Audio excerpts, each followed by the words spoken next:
రాష్ట్రంలో చిన్నారులను సీజనల్ వ్యాధులైన జలుబు, జ్వరం, దగ్గు, డెంగీ, మలేరియా వంటివి అల్లాడిస్తున్నాయి. ఇప్పుడు వాటికి తోడు హ్యాండ్, ఫుట్, మౌత్ అనే వ్యాధి పిల్లలను ఉక్కిరిబిక్కిరి చేస్తోంది. కాక్సాకీ అనే వైరస్ ద్వారా నెలల శిశువు నుంచి 6 ఏళ్ల వయసు గల చిన్నారుల వరకు ఎక్కువగా ఈ వ్యాధి వ్యాపిస్తోంది.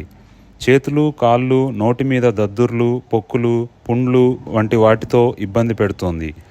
గత ఏడాదితో పోలిస్తే ప్రస్తుతం ఈ వైరస్ అవుట్బ్రేక్ ఎక్కువగా ఉందని వైద్యులు చెబుతున్నారు.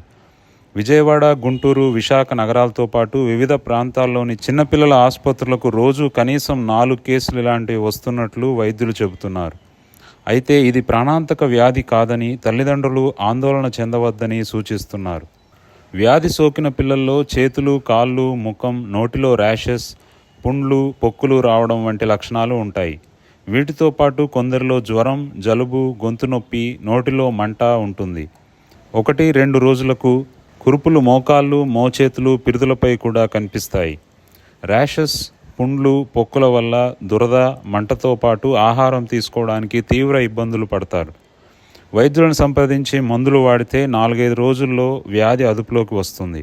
కొన్ని సందర్భాల్లో వారం రోజుల పాటు వ్యాధి లక్షణాలు ఉంటాయి. వ్యాధిగ్రస్తుల మలం, లాలాజలం, దగ్గు, తుమ్ముల వల్ల వచ్చే తుంపర్లలోని వైరస్ నోటి ద్వారా కడుపులోకి ప్రవేశించడం ద్వారా ఈ వ్యాధి వ్యాప్తి చెందుతుంది.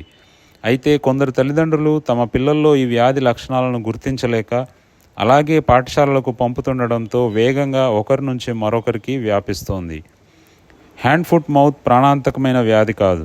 అయినప్పటికీ తల్లిదండ్రులు కొంత జాగ్రత్తగా ఉండాలి. నోటి తుంపర్ల ద్వారా వ్యాధి ఇతరులకు సోకుతుంది. వ్యాధి లక్షణాలు ఉన్న పిల్లలను తల్లిదండ్రులు పాఠశాలలకు పంపకుండా వైద్యులను సంప్రదించి మందులు వాడాలి. జ్వరం, దగ్గు, జలుబు తగ్గడానికి పారాసెటమాల్ వంటి సాధారణ మందులు సరిపోతాయి. పొక్కులు, పుండ్లు మానటానికి ఆయింట్మెంట్స్ వాడాలి. మీ వాట్సాప్ గ్రూపుల్లో ఈ వీడియో షేర్ చేయడం ద్వారా మరింత మందికి ఈ విలువైన సమాచారాన్ని అందించిన వారవుతారు. ఇలాంటి మరిన్ని ఉపయోగకరమైన వీడియో అప్డేట్ల కోసం ఇప్పుడే ఈ ఛానల్ను సబ్స్క్రైబ్ చేసుకోండి. Thank you.